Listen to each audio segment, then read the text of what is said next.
இனிய காலை வணக்கம். இன்றைய நாள் இனிய நாளாக அமைய வாழ்த்துக்கள். இன்றைய முக்கிய செய்திகள். ஜம்மு காஷ்மீரின் பகல்காம் பகுதியில் சுற்றுலா பயணிகளை குறிவைத்து நடத்தப்பட்ட தீவிரவாத தாக்குதலில் வெளிநாடு சுற்றுலா பயணிகள் உள்ளிட்ட 25க்கும் மேற்பட்டோர் உயிரிழந்துள்ளனர். கடந்த சில ஆண்டுகளில் நடத்தப்பட்ட தாக்குதலிலேயே பொதுமக்கள் மீது நேரடி தாக்குதல் நடத்தப்பட்டுள்ளது. இதுவே முதல் முறை என ஜம்மு காஷ்மீர் முதலமைச்சர் உமர் அப்துல்லா தெரிவித்துள்ளார். இந்நிலையில் இதுகுறித்து தனது எக்ஸ் சமூக வலைதள பக்கத்தில் முதலமைச்சர் மு க ஸ்டாலின் ஜம்மு காஷ்மீர் மாநிலம் பகல்காமில் அப்பாவி சுற்றுலா பயணிகளை குறிவைத்து பல விலைமதிப்பற்ற உயிர்களை பறித்த காட்டுமிராண்டித்தனமான தீவிரவாத தாக்குதல் மனசாட்சியை உருக்குகிறது. இது கடும் கண்டனத்துக்கு உரியது என்று பதிவிட்டுள்ளார். 100 விளையாட்டு வீரர்களுக்கு அரசு வேலை என்று துணை முதலமைச்சர் உதயநிதி ஸ்டாலின் அறிவிப்பு வெளியிட்டுள்ளார். ஜம்மு காஷ்மீருக்கு செல்லும் சுற்றுலா பயணிகளின் பாதுகாப்பை உறுதி செய்ய வேண்டும் என்று டிடிவி தினகரன் தெரிவித்துள்ளார். தமிழகத்தை சேர்ந்தவர்களுக்கு உதவும் வகையில் புதுடெல்லியில் உள்ள தமிழ்நாடு இல்லத்தில் 24 மணி நேரமும் இயங்கும் சிறப்பு உதவி மையம் தொடங்கப்பட்டுள்ளதாக தமிழக அரசு தெரிவித்துள்ளது. ஜம்மு காஷ்மீரில் சிறப்பு அந்தஸ்து ரத்து செய்யப்பட்ட பிறகு நடத்தப்பட்ட முதல் சட்டமன்ற தேர்தலில் ஜம்மு காஷ்மீர் தேசிய மாநாட்டு கட்சி வெற்றி பெற்று ஆட்சியை பிடித்தது. அதன்படி அக்கட்சியின் செயல் தலைவராக இருக்கக்கூடிய உமர் அப்துல்லா முதல்வராக பதவி வகித்து வருகிறார். அதே சமயத்தில் ஜம்மு காஷ்மீரில் பயங்கரவாத தாக்குதல் தொடர்ந்து நடைபெற்று வருவது அதிர்ச்சியை அளிப்பதாகவும் காட்டுமிராண்டித்தனமான இழிவான வன்முறை என்று தமிழக வெற்றி கழகம் தலைவர் விஜய் கண்டனம் தெரிவித்துள்ளார். நீதி கட்சியின் தலைவராக இருந்தவரும் பிடிஆர் பழனிவேல் தியாகராஜனின் தாத்தாவுமான பி.டி. ராஜனின் வாழ்வே வரலாறு நூல் வெளியீட்டு விழா சென்னை கலைவாணர் அரங்கில் நேற்று நடைபெற்றது. இதில் பங்கேற்ற முதலமைச்சர் மு க ஸ்டாலின் அந்நூலினை வெளியிட்டு சிறப்புரையாற்றினார். இதில் சட்டப்பேரவையில் நிதிக்குறைவு என்று வெளிப்படையாக பேசிய பிடிஆர் பழனிவேல் தியாகராஜனுக்கு அறிவுரை வழங்கியுள்ளார். தமிழ்நாடு சட்டப்பேரவையில் நடப்பு நிதியாண்டிற்கான எரிசக்தி துறை அறிவிப்புகளை அமைச்சர் செந்தில் பாலாஜி வெளியிட்டுள்ளார்.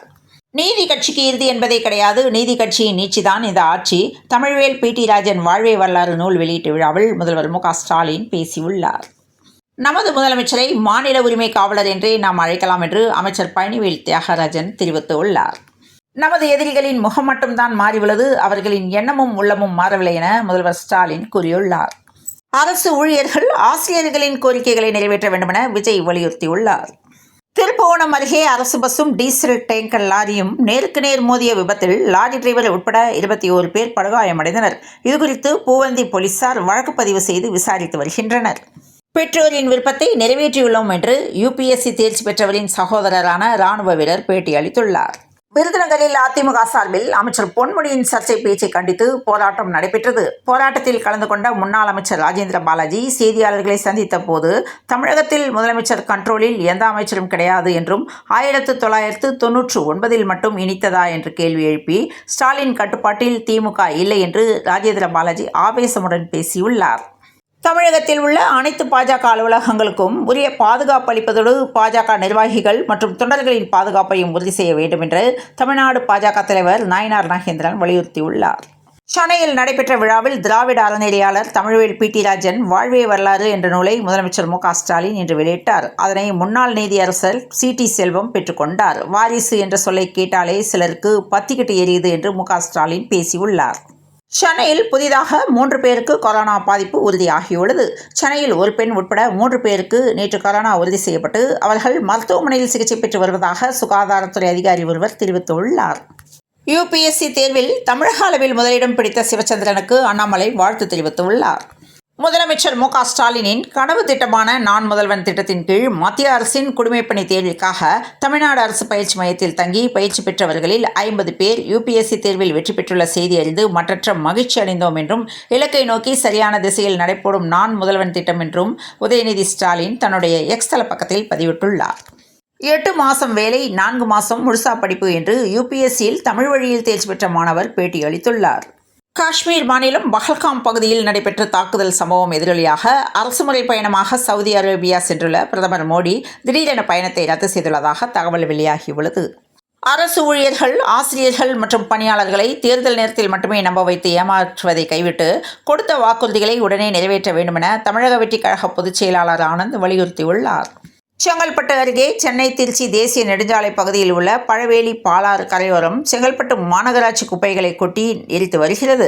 இதனால் ஏற்கனவே இந்த பகுதியில் சுகாதார சீர்கேடு ஏற்பட்டு வரும் நிலையில் மர்ம நபர்கள் காலாவதியான மருந்து மற்றும் மாத்திரை உள்ளிட்ட மருத்துவப் பொருட்களை கரையில் கொட்டியுள்ள சம்பவம் பொதுமக்களுக்கு அச்சத்தை ஏற்படுத்தியுள்ளது. கர்நாடக மாநிலம் பெங்களூருவில் தற்போது மொழி ரீதியான பிரச்சனை ஏற்பட்டுள்ளது. கடந்த 2 நாட்களுக்கு முன்பு கூட வட இந்தியர் ஒருவர் கன்னட ஆட்டோ ஓட்டுநர் ஒருவரிடம் பெங்களூருவில் வசிக்க வேண்டும் என்றால் ஹிந்தியில் பேச வேண்டும் என்று திமிராக பேசிய வீடியோ வைரலாகி கண்டனங்கள் எழுந்த நிலையில் அதற்கு மன்னிப்பு கேட்டு வீடியோ வெளியிட்டார் அந்த வட இந்திய வாலிபர். இந்த சூழலில் தற்போது பெங்களூருவில் விமானப்படை அதிகாரி ஒருவர் கன்னட வாலிபர் ஒருவர் தன்னை தாக்கியதாக வீடியோ வெளியிட்டு புகார் அளித்த நிலையில் அந்த விமானப்படை அதிகாரி கூறியது போலி என்று சிசிடிவி காட்சி மூலம் அம்பலமாகியுள்ளது. திருச்சி மாவட்டம் முசிறி அருகே வேலம்பட்டி கிராமத்தை சேர்ந்தவர் பாலசுப்ரமணியன், இவரது மனைவி செல்வி. இவர்களுக்கு கோபிநாத் என்ற மகனும் ஒரு மகளும் உள்ளனர். இருவருக்கும் இன்னும் திருமணமாகாத நிலையில் மகள் கௌசி சென்னையில் படித்து வருகிறார். கோபிநாத் டிப்ளமோ படித்துவிட்டு தோட்டத்தில் விவசாய வேலை செய்து வந்துள்ளார். இந்நிலையில் சொத்து தகராறு காரணமாக கோடாரியால் தாயே மகனை வெட்டிய பகீர் சம்பவம் நாமக்கல்லில் பரபரப்பு ஏற்படுத்தியுள்ளது.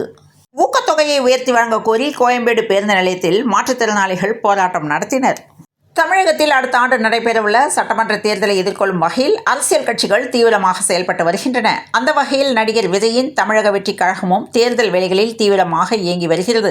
இதற்காக வரும் 26 மற்றும் 27ஆம் தேதிகளில் கோவையில் தமிழக வெற்றி கழக தலைவர் விஜய் தலைமையில் பூத் கமிட்டி கூட்டம் நடைபெறும் எனவும் வீதி வீதியாக வாகன பிரச்சாரம் நடைபெறும் எனவும் விரைவில் விஜயும் இணைவார் என்ற தகவல் வெளியாகியுள்ளது. காட்பாடி சென்ட்ரல் இடையே ரத்து செய்யப்பட்ட 4 ரயில்களும் வழக்கம் போல் இயங்கும் என்று தெற்கு ரயில்வே அறிவிப்பு வெளியிட்டுள்ளது.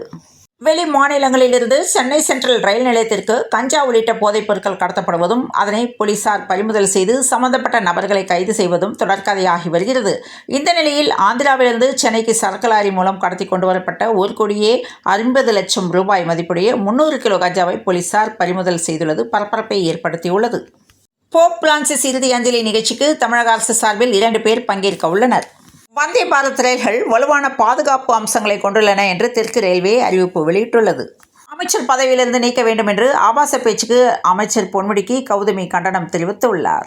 சேலம் மாவட்டம் ஆத்தூர் அருகே பெத்தநாயக்கன் பாளையம் அரசு பள்ளி மாணவர்கள் 7 பேர் ஒரே 2 வீலரில் அதிவேகத்தில் சென்ற வீடியோ இணையத்தில் வைரலாகி வருகிறது.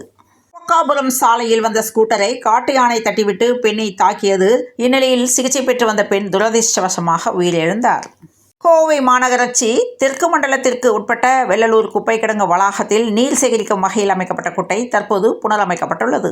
கோவை மாநகராட்சி கழிப்பறைக்கு தமிழக அரசியல் மூத்த தலைவர்கள் கக்கன் மற்றும் அண்ணாதுரை பெயர்கள் வைக்கப்பட்டதற்கு கண்டனம் எழுந்த நிலையில் இரவோடு இரவாக பெயர்கள் அழிக்கப்பட்டன. திருவண்ணாமலையில் சித்ரா பௌர்ணமி நாளில் திருவண்ணாமலை அண்ணாமலையார் கோவிலில் விஐபி தரிசனம் ரத்து செய்யப்படுவதாக கலெக்டர் தர்பகராஜ் அறிவித்துள்ளார். கள்ளக்குறிச்சி மாவட்டம் அருகே மருத்துவமனைக்கு வந்த செவிலியர் மாணவி மர்ம மரணம் அடைந்ததாக பெற்றோர் கதறுகின்றனர்.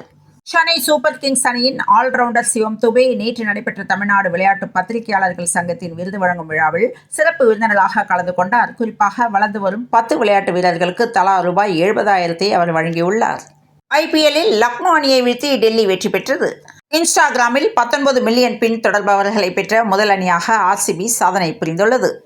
சென்னையில் இன்று 22 கேரட் ஆபரண தங்கத்தின் விலை ஒரு சவரன் 74,320 ரூபாய்க்கும் 1 கிராம் 9,290 ரூபாய்க்கும் விற்பனையானது. தமிழகத்தில் ஒரு சில இடங்கள் புதுச்சேரி மற்றும் காரைக்காலில் இன்று இடி மின்னலுடன் கூடிய மிதமான மழைக்கு வாய்ப்புள்ளதாகவும் அதே சமயம் வெப்பநிலை அதிகரிக்கவும் வாய்ப்புள்ளதாகவும் சென்னை வானிலை ஆய்வு மையம் தகவல் தெரிவித்துள்ளது. தொடர்ந்து இணைந்திருங்கள் பிரபாஸ் கதமம் செய்திகளுடன். மீண்டும் மற்றொரு செய்தியில் சந்திப்போம். நன்றி, வணக்கம்.